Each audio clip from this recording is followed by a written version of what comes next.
जय हिंद दर्शकों, मैं हूं जितेंद्र दीक्षित और जितेंद्र दीक्षित स्टोरीज में आपका स्वागत है। दर्शकों, चुनाव का मौसम आ गया है और इस चुनावी मौसम में चुनाव आयोग के लिए एक बड़ी टेढ़ी खीर होता है नक्सल प्रभावित इलाकों में चुनाव करवाना। क्योंकि जब भी चुनाव नजदीक आते हैं, नक्सलवादी गतिविधियां तेज हो जाती हैं। नक्सलवादियों की कोशिश होती है कि ये लोकतांत्रिक प्रक्रिया शांतिपूर्वक पूरी ना हो सके। वो उम्मीदवारों को, कार्यकर्ताओं को डराने धमकाने की कोशिश करते हैं, वो मतदाताओं को डराने धमकाने की कोशिश करते हैं कि वो अपने घरों से बाहर ना निकलें और वोट ना डालें। उनकी ओर से चुनाव के बायकॉट का ऐलान किया जाता है और कई बार चुनाव से पहले हिंसक वारदातें होती हैं जहां पर नेताओं की, कार्यकर्ताओं की हत्या कर दी जाती है। अभी हम देख रहे हैं कि महाराष्ट्र से सटे बस्तर में, वहां पर हाल फिलहाल में काफी हिंसक गतिविधियां हुई, कई नेताओं की हत्या वहां पर की गई और नक्सलवादी एक संदेश देने की कोशिश करते हैं कि उनके इलाके में लोकतंत्र का राज नहीं चलेगा। बस्तर से ही सटा हुआ है महाराष्ट्र का गढ़चिरौली। गढ़चिरौली का भी इतिहास रहा है नक्सलवादी हिंसा का और 80 के दशक की शुरुआत से यह इलाका भी नक्सल प्रभावित रहा है। यह बात नहीं है कि महाराष्ट्र में नक्सलवाद पूरी तरह से खत्म हो गया, हालांकि पहले की तुलना में अब वारदातें बहुत कम हो गई हैं। लेकिन अगर बीते साल भर को देखें तो बीते साल भर में नक्सलवादियों ने इस इलाके में 4 से 5 हत्याएं की हैं और यहां पर भी चुनाव करवा पाना इतना आसान नहीं है। तो इसी गढ़चिरौली में 90 के दशक की शुरुआत में, या फिर कहें कि 80 के दशक के आखिर में, एक आईपीएस अधिकारी की पोस्टिंग हुई थी जिनका नाम है केपी रघुवंशी। और वहां पर उन्होंने कुछ आदिवासी युवकों को लेकर ही एक कमांडो फोर्स गठित की जिसका नाम दिया गया C60। और इस C60 कमांडो फोर्स ने एक तरह से टाइड को वहां पर पूरा टर्न कर दिया था और नक्सलवाद को काबू में पाने में एक बड़ी भूमिका निभाई थी। उस दौरान लोकसभा के चुनाव भी हुए थे जब रघुवंशी जी वहां पर पोस्टेड थे, उनकी वहां पर पोस्टिंग हुई थी 1991 का लोकसभा चुनाव। तो वही केपी रघुवंशी जी इस वक्त हमारे साथ मौजूद हैं। रघुवंशी जी, आपका जितेंद्र दीक्षित स्टोरीज में स्वागत है। थैंक यू, धन्यवाद। रघुवंशी जी, आपसे समझना चाहेंगे कि नक्सल प्रभावित इलाके में चुनाव करवा पाना कितनी बड़ी चुनौती है प्रशासन के लिए, पुलिस के लिए, और किस तरह की तैयारियां पुलिस की ओर से की जाती हैं? धन्यवाद जितेंद्र। ये गढ़चिरौली एक ऐसा इलाका है महाराष्ट्र का जो कि बस्तर से और आंध्र से लगा हुआ है। आंध्र से नक्सलाइट्स आए थे 1980 के दशक में, जैसे आपने भी मेंशन किया।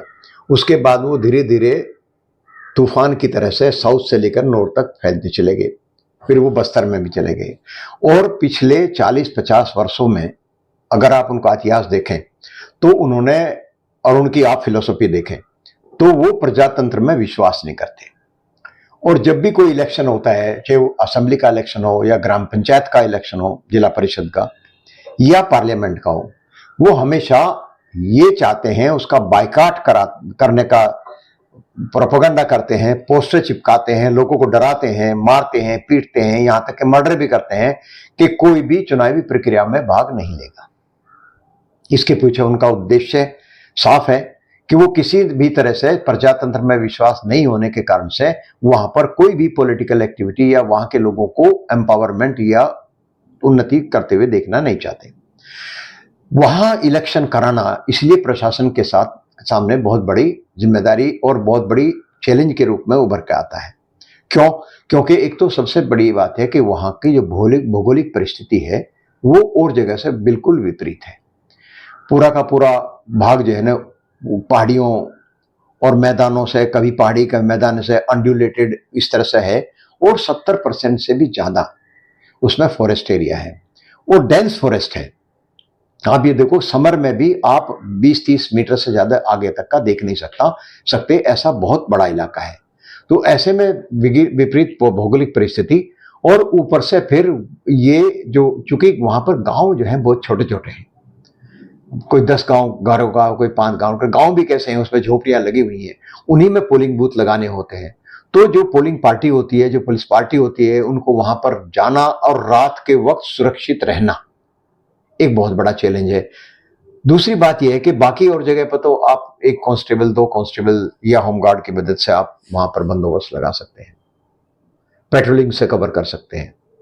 वहां पर आपको मिनिमम एक सेक्शन 10 या 10 से 12 तक लोग लगाने पड़ते हैं, क्योंकि वो पोलिंग पार्टी को उनकी जान को खतरा, उनके माल को खतरा, जो भी वो इलेक्शन के लिए वो लेके जाते हैं।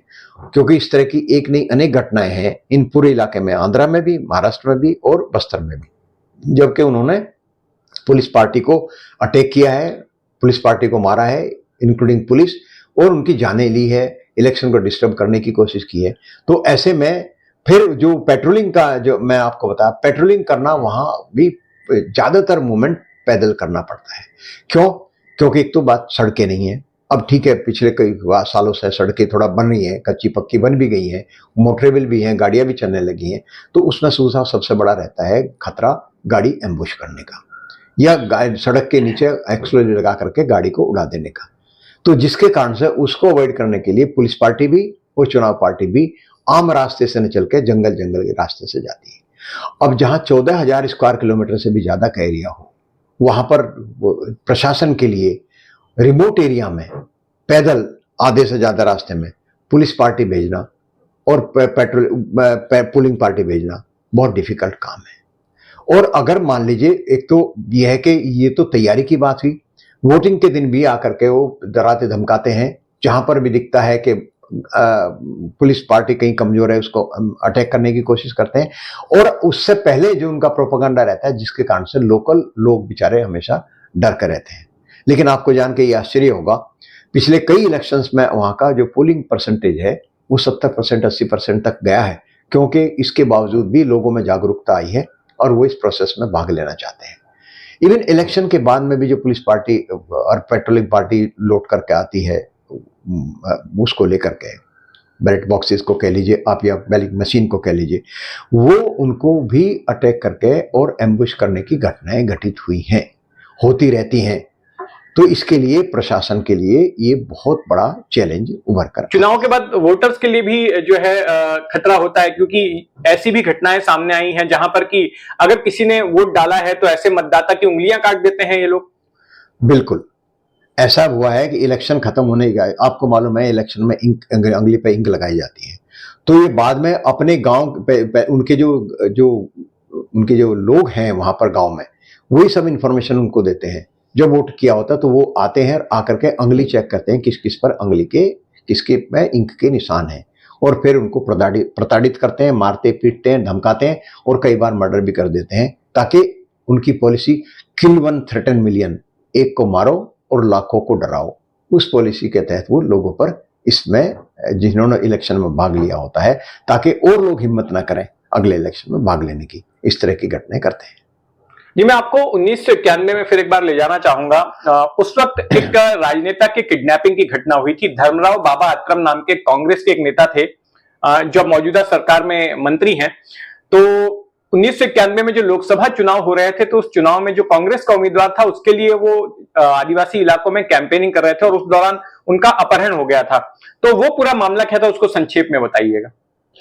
हाँ, 1991 के पार्लियामेंट इलेक्शन में वहां के जो एमएलए थे धर्माराव बाबा अत्रम, उनका वो किसी शादी के फंक्शन में, और चूंकि इलेक्शन का माहौल था उसको देख करके वहां गए थे और गांव में मीटिंग ले रहे थे। वहां पेरीमिली पुलिस स्टेशन में एक मेडपल्ली गांव पड़ता है, उसके पास में वो जब भामरागढ़ जाते हैं, अल्लापल्ली से भामरागढ़ जाते हैं, तो उसके करीब 30 किलोमीटर दूर, 20-22 किलोमीटर दूर अल्लापल्ली से वो पड़ता है, और मेन रोड से 1.5 किलोमीटर भी अंदर नहीं है।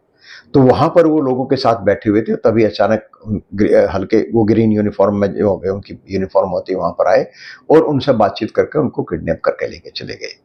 हालांकि प्रशासन ने, मैं उस टाइम वहां पर एसपी था, प्रशासन ने पूरी सपोर्ट की थी। बीएसएफ कंपनी, सीआरपी कंपनी मुझे काफ़ी मुहैया कराई थी, 20-25 कंपनी मेरे पास थी, प्लस एसआरपी थी, और हम लोगों ने पूरे जंगल को छान मारे थे। लेकिन जो हम उनके बहुत करीब भी पहुंचने वाले थे और हमको लग भी रहा था जिस तरह का आ रहा था, लेकिन उसी बीच में जो कि इलेक्शन थे, सरकार के ऊपर भी दबाव था, जल्दी से जल्दी ये होना चाहिए, उसके कारण से वो फिर उन्होंने जो उनकी मांगे मान ली और वो छोड़ दिए।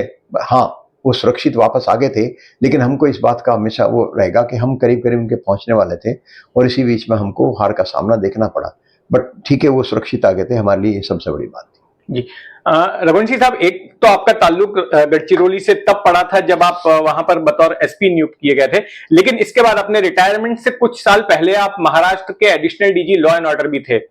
और आपने दोनों वक्त देखा है, एक तो 80 के आखिर का वक्त देखा है जब नक्सलवाद वहां पर शुरू हुआ था, और अभी का वक्त। तो क्या फर्क देखते हैं? आज तो नक्सलवादियों पर अंकुश लगाने के लिए और इस तरह की चुनावी प्रक्रिया के दौरान हेलीकॉप्टर्स का भी इस्तेमाल होता है।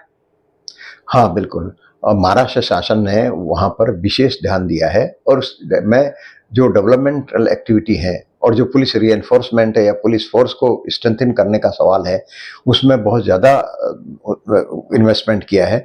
और अभी वहाँ तो कोबरा बटालियन भी है, वहाँ की C60 जो कि पहले केवल 60 लोग होते थे, उसकी संख्या अब 900 से भी ज़्यादा है।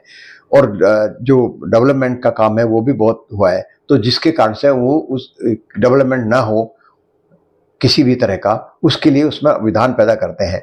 और पुलिस को, क्योंकि वहाँ पर जो strong arm of the government जिसको बोलते हैं वो पुलिस ही है, जो रेजिस्टेंस आता है वो पुलिस से ही आता है। तो पुलिस को का मनोबल कैसे गिराया जाए, इसके लिए एम्बुश करते रहते हैं, अटैक करते रहते हैं। तो उनको, पुलिस को भी तुरंत मेडिकल सुविधा मिलनी चाहिए। इसके लिए पिछले 10-12 सालों से महाराष्ट्र शासन ने हेलीकॉप्टर की व्यवस्था की है, और हेलीकॉप्टर अभी गढ़चिरौली में ही पार्क होता है।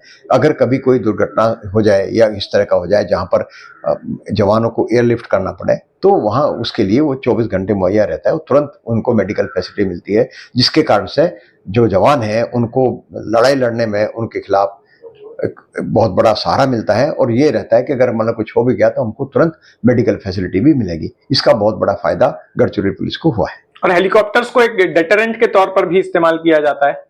हाँ, जरूरत पड़ने, क्योंकि मूवमेंट का जहाँ तक सवाल है तो उससे क्विकली मूवमेंट हो सकता है। जो ट्रूप्स हैं, जो जवान हैं, उनको ड्रॉप किया जा सकता है। और ये भी है क्योंकि हम सबसे बड़ी वहाँ पर, क्योंकि ज़मीन पर मूवमेंट करना, तेज़ी से पहुँचना बड़ा नामुमकिन होता है, क्योंकि ये नक्सलाइट्स कोई घटना करते हैं, एम्बुश लगा कर बैठते हैं, ये सोच करके वहाँ पर पुलिस आएगी और भागती भागती आएगी, जिसके कारण से कई बार, एक बार नहीं कई बार पुलिस जो है ऐसे हादसों का शिकार हुई है। ऐसे समय में हेलीकॉप्टर बड़ा उपयोगी साबित होता है। जी बिल्कुल। तो ये थे केपी रघुवंशी जी, जो हमें बता रहे थे कि कितना चुनौतीपूर्ण है नक्सल प्रभावित इलाके में चुनाव करवा पाना। और खास करके अगर गढ़चिरौली की बात करें, महाराष्ट्र के गढ़चिरौली की, तो यहाँ भी इतिहास रहा है नक्सलवाद का, और यहाँ भी चुनाव के दौरान कई बड़ी वारदातें हो चुकी हैं। तो इस जैसे तमाम किस्से कहानियों के लिए जुड़े रहें जितेंद्र दीक्षित स्टोरीज के साथ। अगर आपने अब तक इस चैनल को सब्सक्राइब नहीं किया है तो सब्सक्राइब कर लें। जय हिंद। थैंक यू, धन्यवाद।